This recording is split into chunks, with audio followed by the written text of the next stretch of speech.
The massive space station called Convergence floated in the darkness like a silver city. It was bigger than Earth's moon and home to the most powerful beings in the galaxy. Today, something special was happening.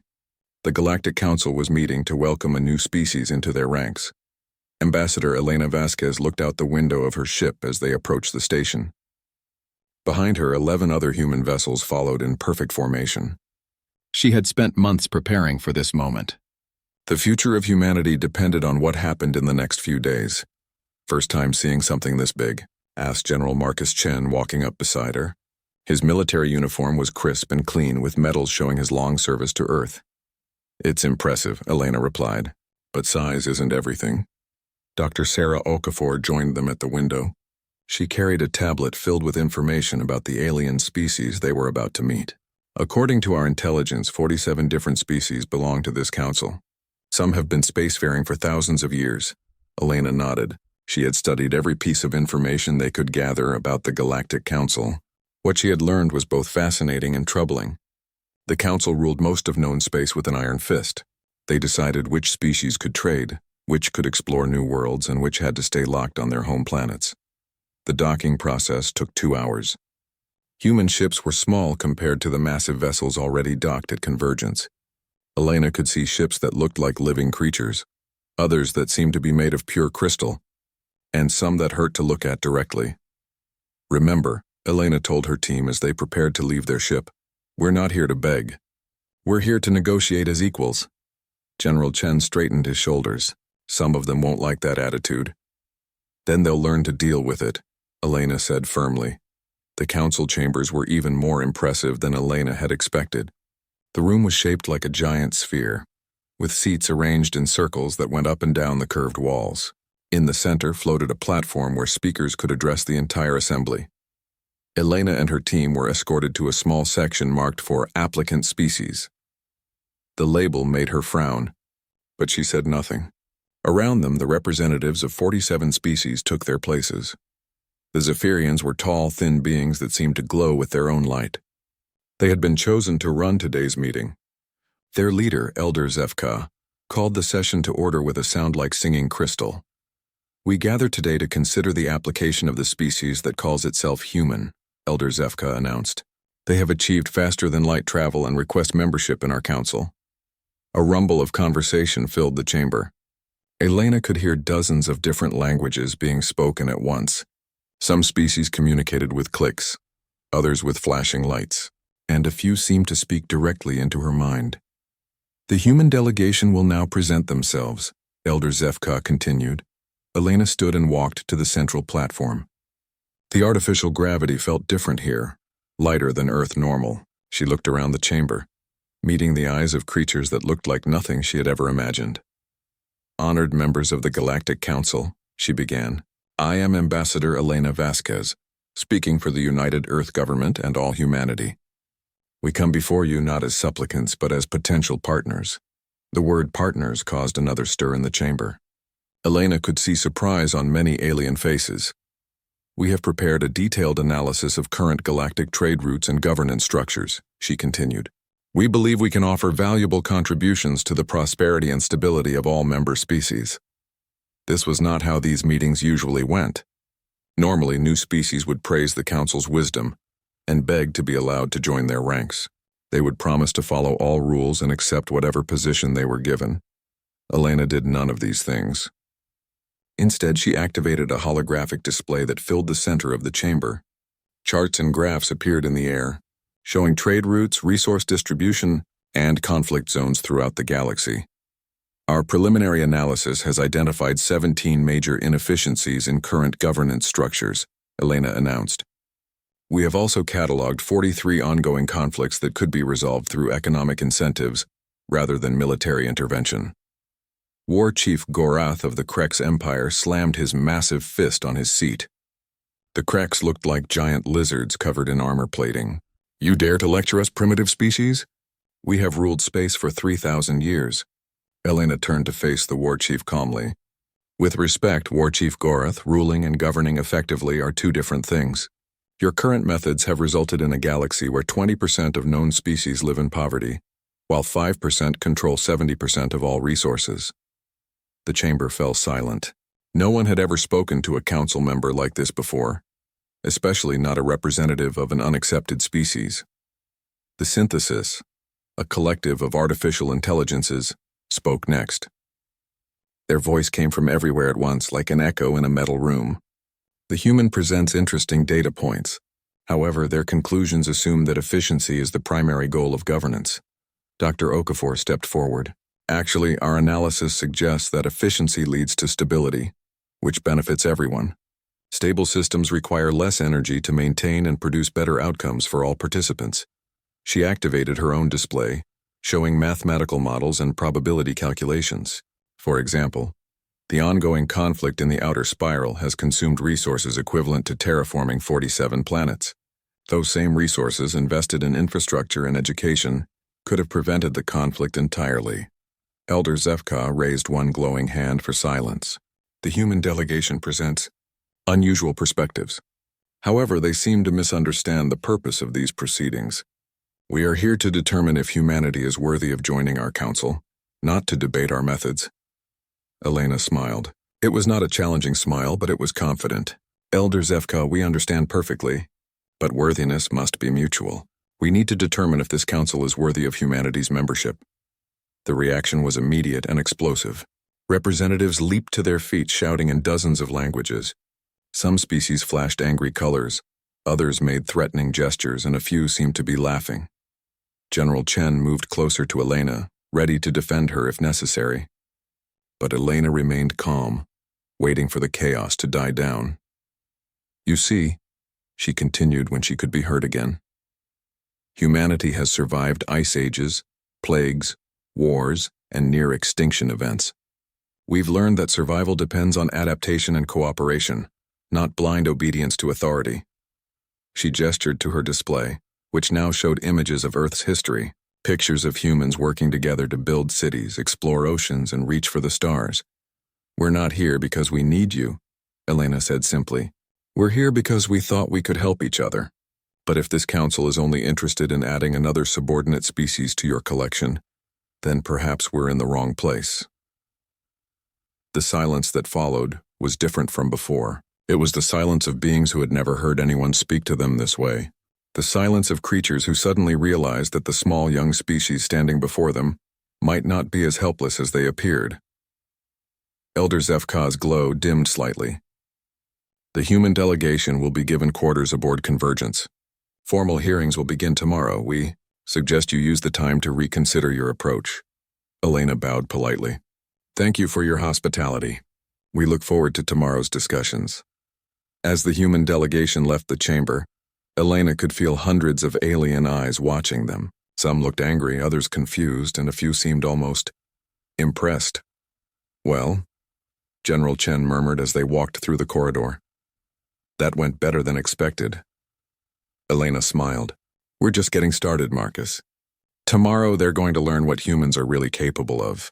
Behind them, the Galactic Council remained in emergency session long into the night, trying to figure out what to do with the most unusual species they had ever encountered. The next morning came quickly aboard Convergence. Elena woke before dawn Earth time and found General Chen already awake in the common area of their quarters. He was drinking coffee from a thermal cup and reading reports on his tablet. Sleep well? He asked without looking up. As well as anyone can before the most important day in human history, Elena replied, pouring herself coffee from the same pot. The humans had brought their own food and drinks, not trusting alien nutrition to keep them sharp during negotiations. Dr. Okafor emerged from her room carrying 3 large cases of equipment. I've been running calculations all night, she announced. If today goes like yesterday, we're going to need every advantage we can get. The formal hearings were scheduled to begin at what the station called morning cycle. Elena and her team arrived early at the council chambers, to find them already buzzing with activity. Representatives from dozens of species filled the seats and more were arriving every minute. Looks like word got out, General Chen observed. We've got a bigger audience today. Elder Zefka called the session to order with the same crystal song as yesterday. Today we begin the formal evaluation of the human species. As is traditional, council members will present scenarios to test the applicant's worthiness. Elena took her place on the central platform. Around her, the alien representatives leaned forward in their seats like predators watching prey.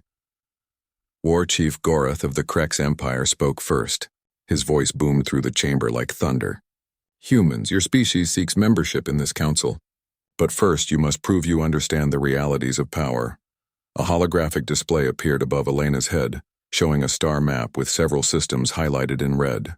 These systems are in dispute between two member species, the Hegemony of Worlds and the Trade Federation. Both claim historical rights to the territory. Military forces are gathering. War seems inevitable. How would the council resolve this conflict? Elena studied the display for several moments. The other council members watched, expecting her to suggest a compromise or perhaps recommend that the stronger species should win.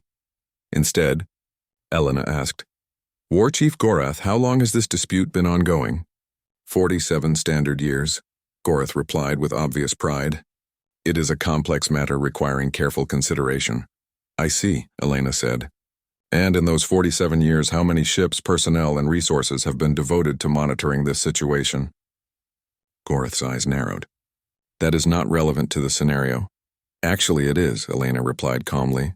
She gestured, and Dr. Okafor activated a new display showing economic data.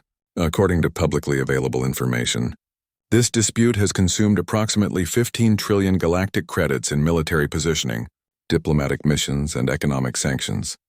The chamber stirred with surprised murmurs.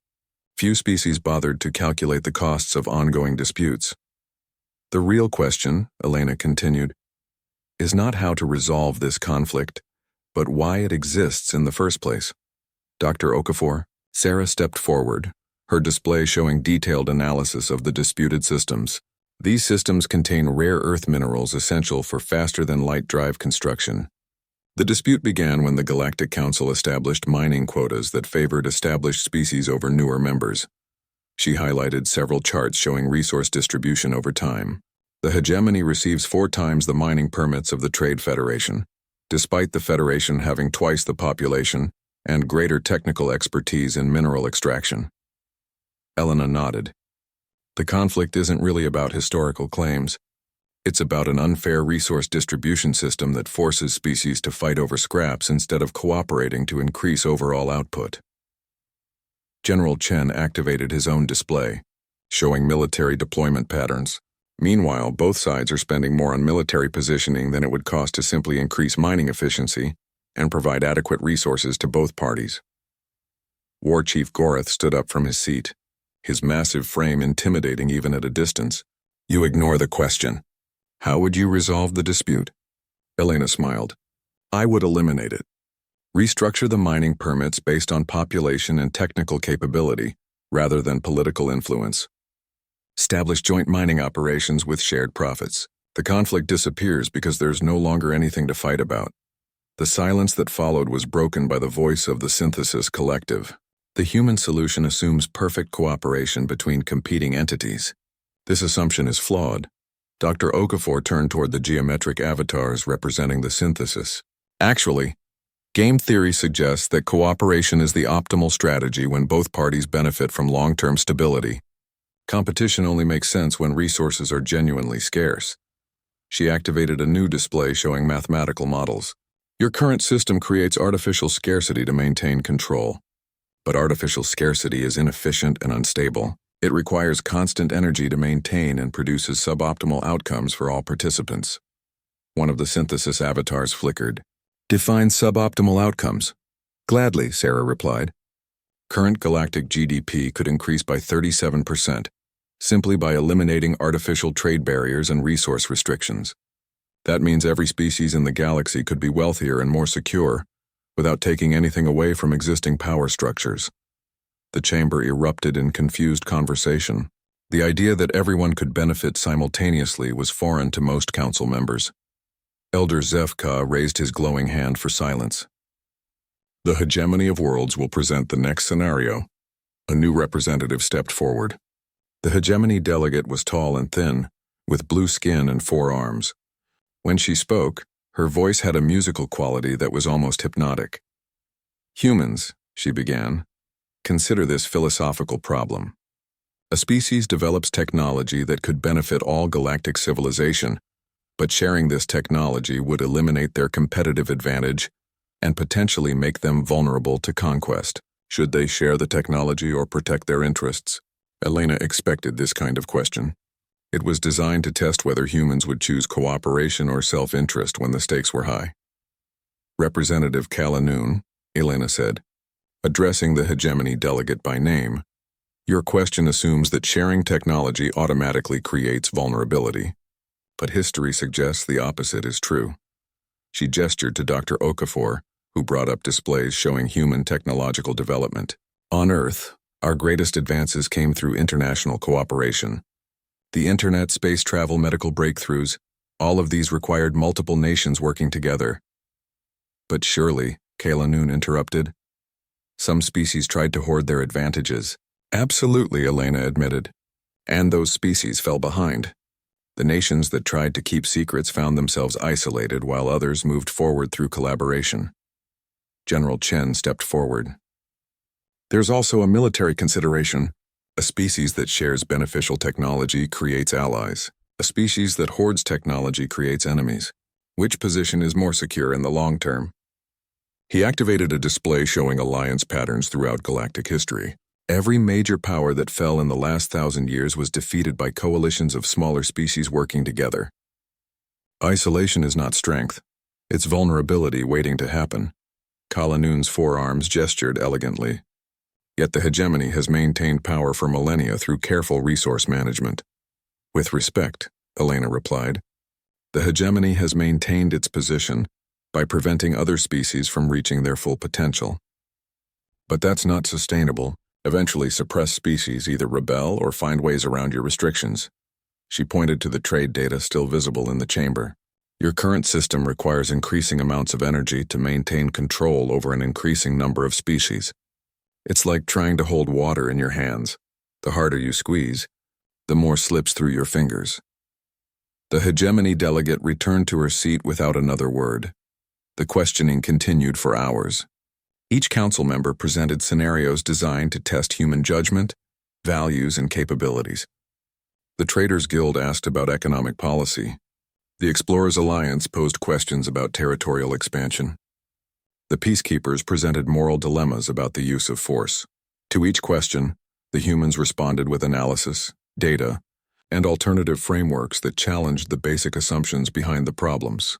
They didn't just answer the questions, they questioned the questions themselves. By the end of the session, the council chambers felt different. The confident superiority that had marked the beginning of the day had been replaced by uncertainty and confusion.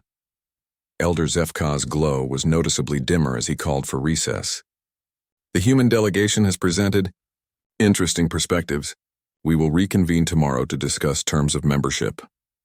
As the aliens filed out of the chamber, Elena noticed something she hadn't seen before. Small groups of representatives were gathering in corners, speaking in hushed tones and pointing toward the human delegation.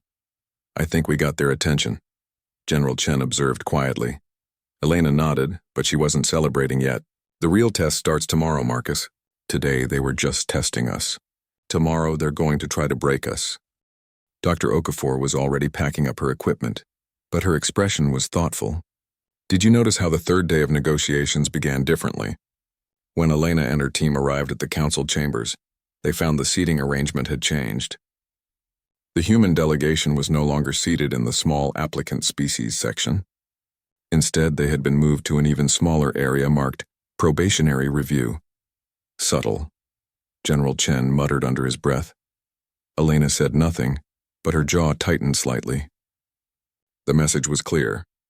The council was already deciding humanity's fate before negotiations had even begun. Elder Zefka took his position at the center of the chamber. His usual musical greeting was shorter and more businesslike today. The human delegation has been evaluated according to our traditional methods. Today we will discuss the terms of their integration into galactic society. The word integration made Elena's stomach tighten. Not membership, not partnership, integration. Representative Kalanoon of the hegemony stood first. Her forearms moved gracefully as she spoke. The hegemony has reviewed the human species' technological capabilities. Military strength and resource potential. We are prepared to offer junior membership status. A holographic display appeared showing the terms. Elena read them quickly, her expression growing colder with each line. Junior members receive limited trading rights within the inner sphere. Kalanoon continued. They may establish colonies in pre-approved systems under council oversight. Military forces must be reduced to defensive levels only, with 60% of all spacecraft transferred to council authority. General Chen's hand moved instinctively toward his sidearm. The terms weren't just unfavorable, they were insulting. In addition, Kalanoon went on, all advanced technology must be shared with the Council for evaluation and potential distribution to other member species. Research and development activities require prior approval from the Technology Assessment Board. Elena stood slowly. Around the chamber, alien representatives watched her with expressions ranging from bored to smug. They had done this many times before. Every species eventually accepted whatever terms they were offered. Representative Kalanoon, Elena said clearly, thank you for clarifying the Council's position. Now I'd like to clarify ours. She activated her own display, showing detailed charts and graphs that filled the chamber with light. Dr. Okafor has completed her analysis of Council membership over the past 500 years. The results are fascinating. Sarah stepped forward, her tablet connected to the main display system. Every species that accepted junior membership status in the past 5 centuries has experienced the same pattern. Initial economic growth followed by technological stagnation, population decline, and eventual dependency on council resources. The display showed trajectory graphs for dozens of species. The pattern was unmistakable. Each one started strong and gradually declined until they were completely dependent on the council for survival. More interesting, Dr. Okafor continued, is what happens to species that refuse membership entirely. Their growth rates are consistently higher than council members, their technology advances faster, and their populations remain stable or increase. War Chief Gorath slammed his fist down. Lies, council membership provides security and stability. Elena turned toward the Krex leader. War Chief, your own species is an interesting case study. The Krex Empire was founded 800 years ago by refugees fleeing council territory. In less than a century, you built the second largest military force in known space. She gestured to the display, which now showed Krex expansion patterns. Your success only declined after joining the council 50 years ago. Since then, your territory has shrunk by 12% and your population growth has stagnated. Gorath's reptilian features twisted with rage, but he didn't deny the facts. The chamber buzzed with nervous conversation. Many representatives were looking at the data with obvious discomfort. Elder Zefka's glow flickered. The human delegation appears to misunderstand the nature of council membership. We offer protection, guidance, and access to galactic civilization. These benefits require certain responsibilities. Elena smiled, but there was no warmth in it. Elder Zefka, let me make sure I understand correctly. You're offering to protect us from threats that don't exist, guide us toward goals we haven't chosen, and give us access to a civilization we're already part of. In exchange, we surrender our independence, our military, our technology, and our right to make our own decisions. She paused, looking around the chamber at dozens of alien faces. With all due respect, that's not membership. That's conquest with paperwork. The silence that followed was absolute. No species had ever described council membership in such terms, and certainly no applicant species had ever done so in the council chambers themselves. The Synthesis Collective spoke, their voice echoing from multiple points around the chamber. The human analysis contains logical inconsistencies. Council membership has produced stability for 3 millennia. General Chen stepped forward. Stability for whom? Your data shows constant conflicts, resource wars, and species extinctions. If this is stability, I'd hate to see chaos. He activated his own display showing military conflict patterns across council space. In the past century alone, you've had 47 major wars, 312 border skirmishes, and 15 species have gone extinct due to resource depletion. Elena added, meanwhile, in non-council space we see fewer conflicts, faster technological advancement, and higher quality of life indices across the board. Representative Kalanoon stood again, all 4 arms gesturing emphatically. The human species demonstrates exactly why council oversight is necessary. Your aggressive nature and confrontational attitude prove you need guidance. Elena turned to face her directly. Representative, in the past 72 hours, how many times has humanity threatened violence? How many weapons have we drawn? How many times have we insulted or attacked other species? Kalanoon's blue skin darkened slightly. She had no answer. Now, Elena continued, how many times have council members made threats, displayed weapons, or used insulting language during these same discussions? The point was made. Even during these negotiations, the civilized council members had been more aggressive than the primitive humans. Elder Zefka raised his glowing hand. Enough, the council has made its offer. Will humanity accept junior membership or not? Elena looked at her team. General Chen gave a slight nod. Dr. Okafor was already packing her equipment. The decision had been made before they entered the chamber. Elder Zefka, members of the Galactic Council, thank you for your time and consideration, Elena said formally. After careful review, humanity must decline your generous offer. The chamber exploded in shocked voices, angry shouts, and confused questions. Elena waited for the noise to die down before continuing. We came here hoping to find partners interested in mutual cooperation and shared prosperity. Instead, we found an organization dedicated to maintaining its own power through the systematic suppression of emerging species. She gestured to the data still displayed around the chamber. The evidence is clear. Council membership is not beneficial for new species. It's beneficial for old species who want to maintain their advantages. War Chief Gorath stood up, his massive form intimidating even across the vast chamber. You dare refuse the council? No species has ever been foolish enough to reject our protection.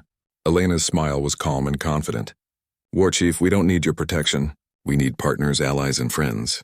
Since the council isn't interested in providing those things, we'll look elsewhere.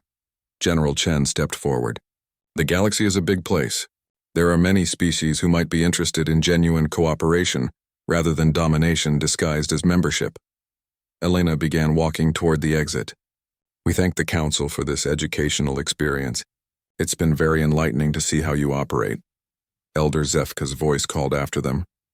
Wait, you cannot simply leave. The council's decision is final. Elena paused at the chamber's exit and turned back. Elder Zefka, you're absolutely right. Your decision is final, and so is ours. She looked around the chamber one last time, meeting the eyes of representatives from dozens of species. Some looked angry, others confused, and a few seemed almost impressed. The human delegation is returning to our ships, Elena announced. We'll be departing Convergence within the hour. Any species interested in discussing genuine partnership is welcome to contact us directly. As the three humans left the chamber, the noise behind them grew deafening. Elena could hear angry shouts, confused questions, and what sounded like several arguments breaking out simultaneously. Well, General Chen said as they walked through the corridor toward their docking bay, that could have gone worse. Dr. Okafor looked up from her tablet. Actually, it went exactly as we hoped. The data we gathered here will be invaluable for future negotiations. Elena nodded.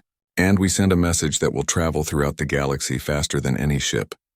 Humanity doesn't accept unfair deals, even from ancient galactic powers.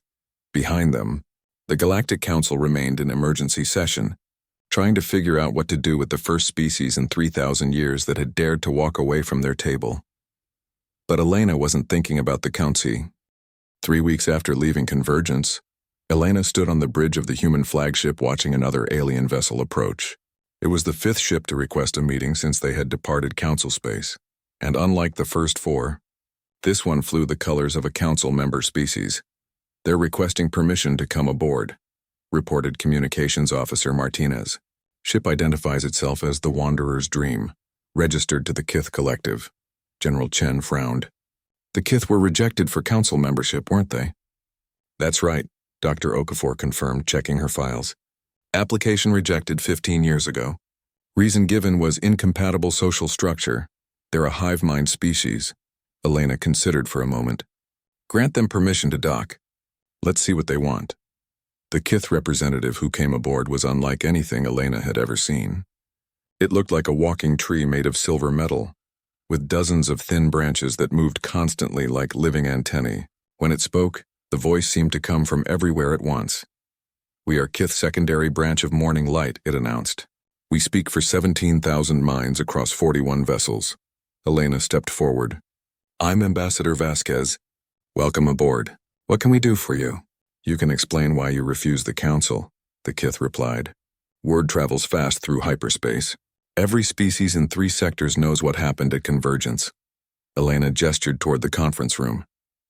It's a long story. Would you like to hear it? 2 hours later, the Kith representatives' branches were moving much faster than when it had arrived. Elena had shared everything.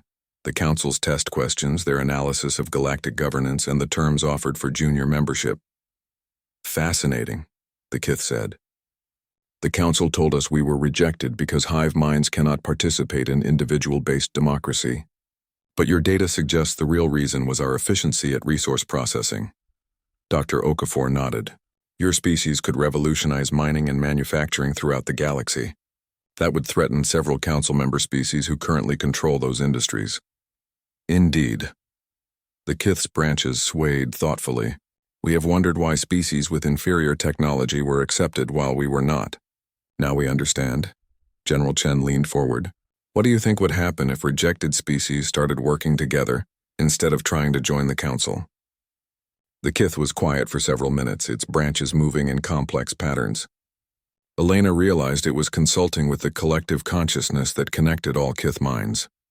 We think, it said finally, that such cooperation would be highly beneficial for all participants. We also think the council would view it as a threat to their authority. Elena smiled. Would that concern you? The Kith Collective has survived for 800 years without council protection. We are not afraid of their disapproval. That evening, Elena held a video conference with Earth. President Chen, no relation to General Chen, listened carefully as Elena described their progress. So far, we've had productive conversations with the Wandering Fleets, the Broken Chain Coalition, the Independent Miners, and now the Kith Collective, Elena reported. All of them are interested in some form of cooperative arrangement. The president looked tired. Elena realized it was late at night in Washington. What kind of arrangement are we talking about, Ambassador? Trade agreements, technology sharing, mutual defense pacts, the basic framework for an alliance of equals.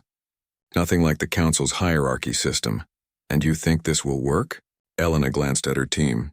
Mr. President, the species we've talked to represent enormous untapped potential. The Kith alone could increase galactic manufacturing capacity by 40%. The Wandering Fleets control trade routes the Council doesn't even know exist. Dr. Okafor added, our preliminary calculations suggest that a cooperation-based alliance could outcompete the Council economically within 20 years. The president was quiet for a moment. What's the Council's reaction been? General Chen answered that question.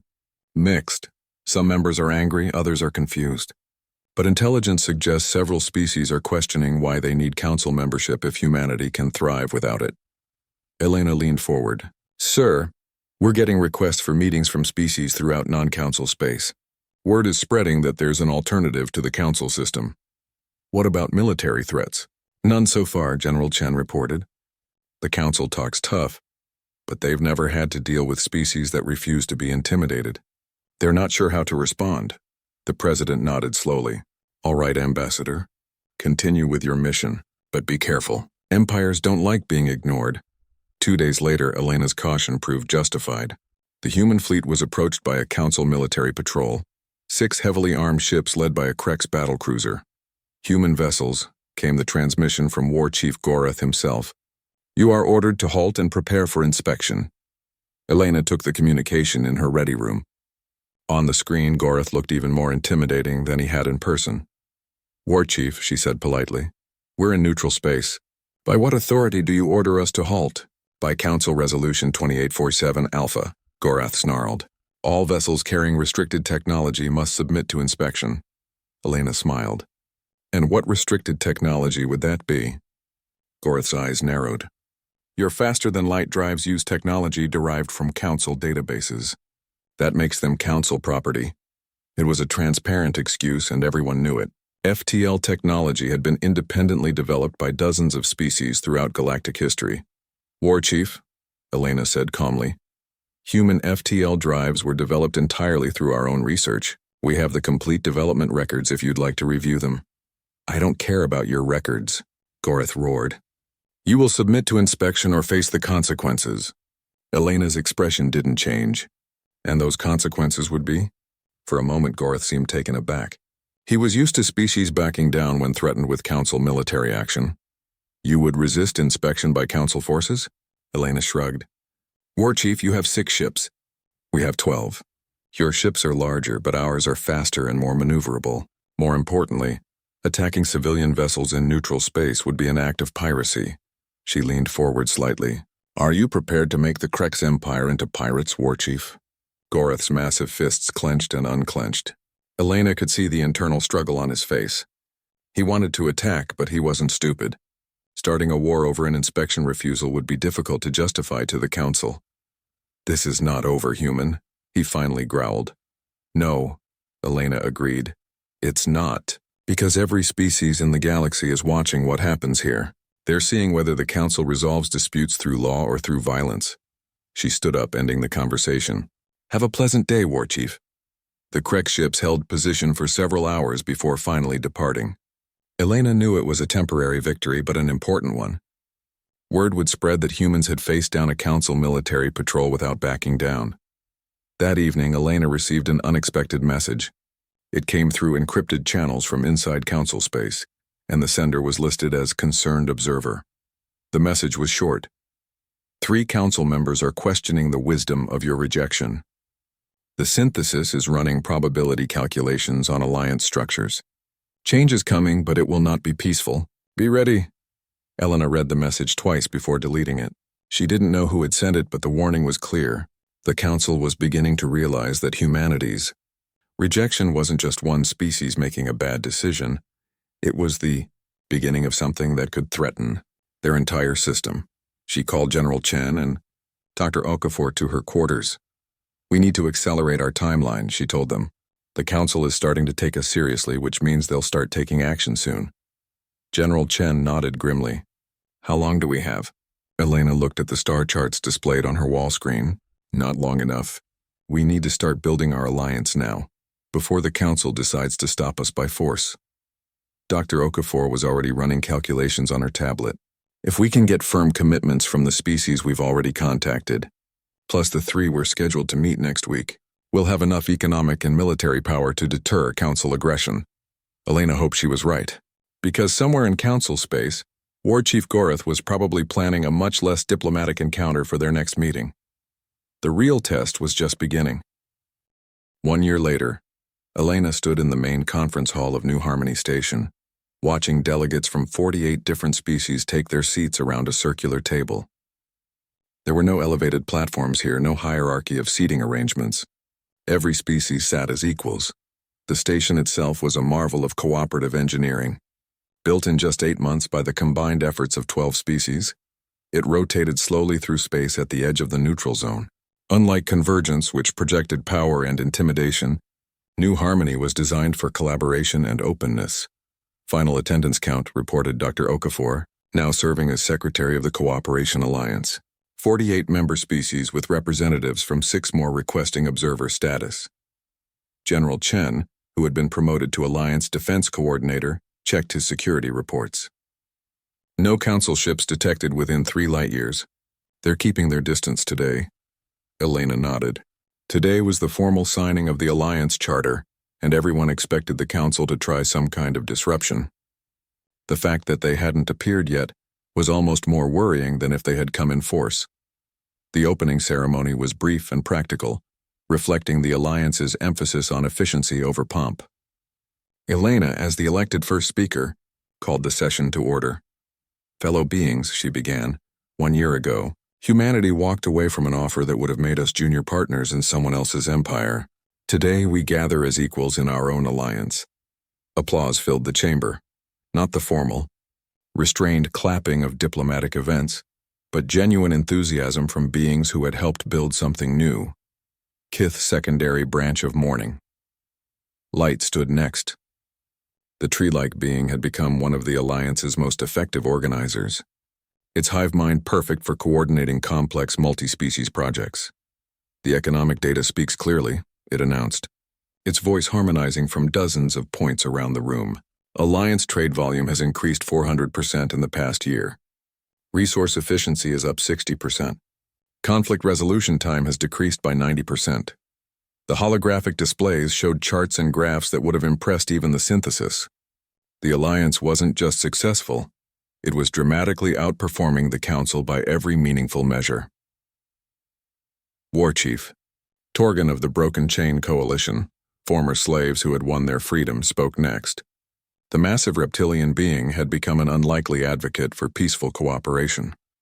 The Alliance has achieved in 1 year what the Council failed to accomplish in 3 millennia, Torgan declared. Peace through partnership instead of oppression through force. Elena smiled as she listened to the reports. The Alliance had grown far beyond what she had imagined when they first left Convergence. It now included species from across the galaxy, united not by fear or tradition, but by the simple idea that cooperation worked better than domination. The formal signing ceremony had just begun when the warning alarm sounded. Elena's communicator crackled with urgent messages from Alliance Defense Forces. First speaker, came the voice of Admiral Santos aboard the flagship Endeavor. We have Council ships incoming. Lots of them. Through the station's viewports, Elena could see the flashes of ships dropping out of hyperspace. One by one, Council vessels appeared until more than 100 ships surrounded New Harmony Station. General Chen was already coordinating with Alliance Defense Forces. We have 60 ships in the area with more on the way. But if they want to fight, they don't want to fight, Elena said quietly. They want to surrender. Look at the formation. The Council ships had arranged themselves in a perfect sphere around the station, but they weren't in attack positions. Their weapons were powered but not targeted. It was a show of force designed to intimidate, not destroy. A transmission request came through on Council diplomatic channels. Elena accepted it on the main conference room screen. Elder Zefka appeared, his usual glow noticeably dimmed. Behind him, Elena could see the familiar curved walls of the Convergence station. First Speaker Vasquez, he began formally. The Galactic Council demands the immediate dissolution of this illegal alliance and the return of all member species to proper Council authority. Elena looked around the conference room at representatives from 48 species. None of them looked frightened. Many looked annoyed at the interruption. Elder Zefka, Elena replied calmly. The Alliance appreciates the Council's concern, but we must decline your demand. This alliance was formed by free species making free choices. You are harboring criminals and rebels, came a new voice from the transmission. War Chief Gorath pushed into view beside Elder Zefka. Several Alliance members are fugitive species that rejected lawful Council authority. Elena smiled. War Chief, every Alliance member chose to join us freely, just as they're free to leave if they wish. That's what freedom means. The transmission flickered as other Council members crowded around the pickup. Elena could see Representative Kalanoon of the Hegemony, several synthesis avatars, and faces she didn't recognize from dozens of other species. The Council offers one final opportunity, Elder Zefka announced. Dissolve this alliance immediately, and member species will be permitted to return to Council space without punishment. Refuse and face the consequences. Elena stood up from her seat. Around the conference table, delegates from 48 species stood with her. Elder Zefka, she said clearly, 1 year ago, you offered humanity junior membership in your empire. We declined. Today you demand we dissolve an alliance of equals and submit to your authority. We decline again. She gestured to the beings around her. These species didn't join the alliance because we forced them. They joined because cooperation works better than domination. They stayed because they're more prosperous, more secure, and more free than they ever were under Council authority. The Council transmission cut to a side conversation Elena couldn't hear. When Elder Zefka returned to the screen, he looked older somehow. You leave us no choice, he said heavily. Actually, came a new voice from behind Elena. They do have a choice. Elena turned to see a figure she didn't recognize, tall, thin, with the distinctive blue skin of the Hegemony, but wearing Alliance colors instead of Council robes. I am Kala Shem, former representative to the Hegemony of Worlds, the newcomer announced. As of this morning, the Hegemony has voted to withdraw from the Galactic Council and request membership in the Cooperation Alliance. The silence that followed was absolute. Elena stared at the Hegemony representative in shock. The Hegemony was one of the Council's founding members, a pillar of the galactic establishment for thousands of years. Impossible, shouted War Chief Gorath from the transmission. The hegemony would never abandon the council. Kalashem's forearms moved in what Elena had learned was a gesture of respectful disagreement. War Chief, the hegemony has watched the Alliance's success for a full year. Our economic analysis shows that joining the Alliance would increase our prosperity by 300% within a decade. She gestured to a datapad. More importantly, our philosophers have concluded that cooperation between equals is more morally sound than domination of inferiors. We choose the Alliance. The transmission from Convergence erupted in chaos. Elena could see council members shouting at each other, some leaving their seats, others gesturing frantically. Elder Zefka looked like he had aged a century in the past few minutes. When the noise died down, it was the Synthesis Collective that spoke. Their geometric avatars flickered with unusual instability. Query: if the hegemony joins the Alliance, what prevents other council members from following the same logical path? Elena realized it was a genuine question, not a threat. The artificial intelligences had calculated the probabilities and reached an obvious conclusion. Nothing prevents it. Elena replied simply. The Alliance is open to any species that accepts our principles of equality and cooperation. Another long silence followed. When Elder Zefka spoke again, his voice was barely audible. What are your terms? Elena exchanged glances with her fellow Alliance leaders. They had discussed this possibility, but no one had really believed it would happen.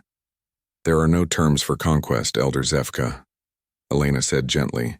We're not interested in replacing one empire with another.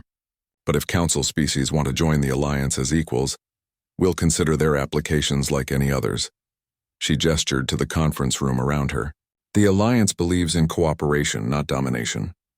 We don't want to defeat the council. We want to make it irrelevant. The transmission ended abruptly. Through the station's viewports, Elena could see the council fleet beginning to withdraw. Some ships departed immediately, while others lingered as if their crews were having heated discussions. General Chen was receiving reports from Alliance defense forces. 3 council ships are requesting permission to approach under diplomatic flags, he announced. Several others are just sitting there. Elena sat down heavily in her chair. In the space of an hour, everything had changed. The Alliance had gone from being a rebellious upstart to potentially the dominant power in the galaxy. First speaker, asked Kith Secondary Branch of Morning Light. What do we do now?